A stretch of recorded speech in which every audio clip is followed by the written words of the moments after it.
Hello, I'm drinking Hop Butcher for the first time in a while. This one is Bughouse Square. And it's the first time I've had their beer since they moved into Half Acre's old spot in Chicago. It says Hop Butcher brewed and canned Chicago and Bedford Park. I'm guessing this is from Bedford Park. But who knows? The date's kind of messed up, but I think it's about a month old, maybe slightly over a month old.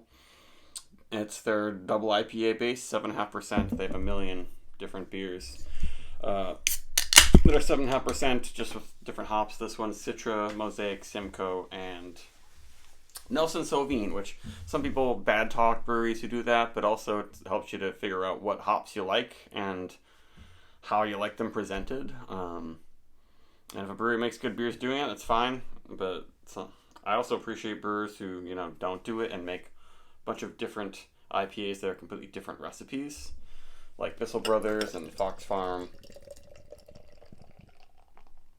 But let's get into it. In the past, I felt like Hop Butcher was just a little too sweet estery. But since then, there's so many breweries have made really, really sweet estery IPAs that have like no bitterness and no hop bite at all. But we'll see about this one. It's perfectly hazy, perfectly orange, pretty nice looking head. There you go. Seems like Hop Butcher keeps up a pretty consistent quality and haze and everything. That smells pretty good.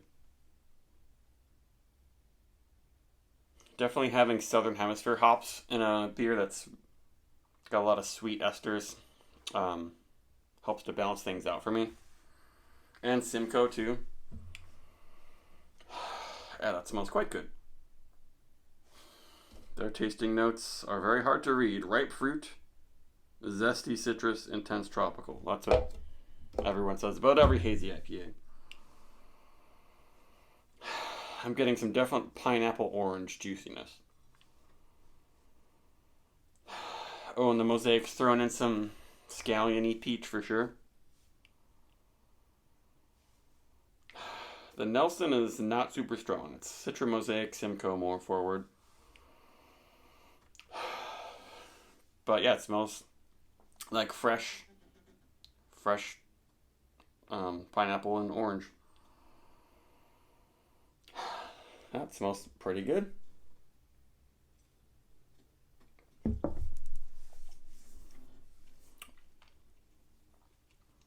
Yeah, pretty sweet.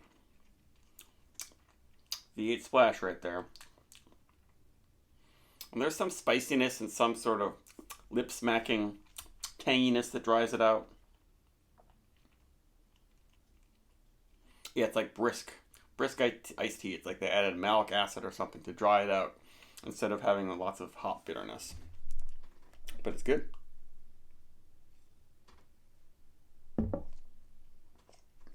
Good amount of body. Kind of a nice pulpy, juicy body.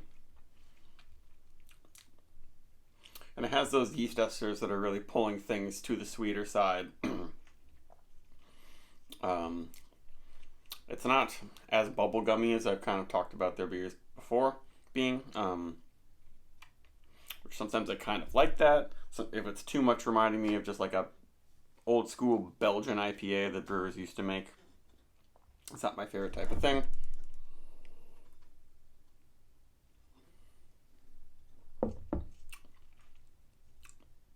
Pretty nice. I'm tasting a little bit of like salty water profile or something, which helps to give that body and everything.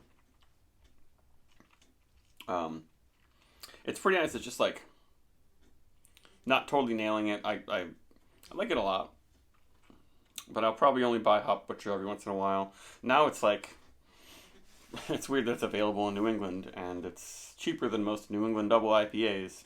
It is 7.5%, which Treehouse Green is that strong, and they don't call it a double IPA. But that one's probably a little more light-bodied and drier than this. Head sticking around pretty well, nice lacing. Yeah, still a thick head in there. And I don't think it's because it's like overcarbed or anything. Yeah, I'm getting like just yeah, you have V8 splash. That sort of combination of the orange and yellow fruits. Orange, pineapple, obviously. Maybe I don't know about mango. Kind of lemony. Yeah, definitely lemony. Yeah, now there's kind of a grapefruity, lemon, astringent, bitter thing coming in a bit now. Actually, I mean it's not that bitter, but it's like adding a different element to the fruitiness.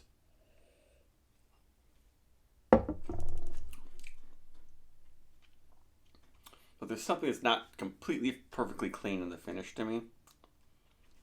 It could be the water profile. I'm just kind of tasting calcium chloride that may make beers a little bit salty tasting, but that's also what makes them nice and soft.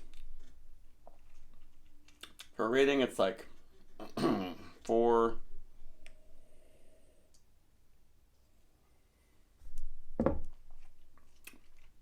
4.25.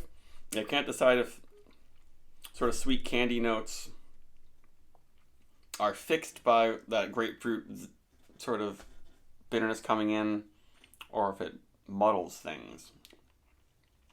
But it still has this lingering sugariness, sugary malt estery thing. That it's just the Hop Butcher style. I like it more than a lot of other Chicago area brewers who are making this like really really sweet beers. Very very estery and not even seeming that hoppy, even though they definitely are. Just the sweetness and the yeast are so prominent that it covers up even a really hoppy beer.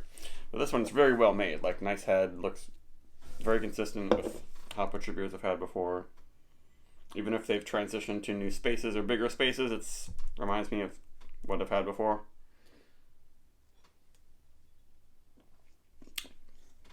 So yeah, 4.25 I guess. Bye.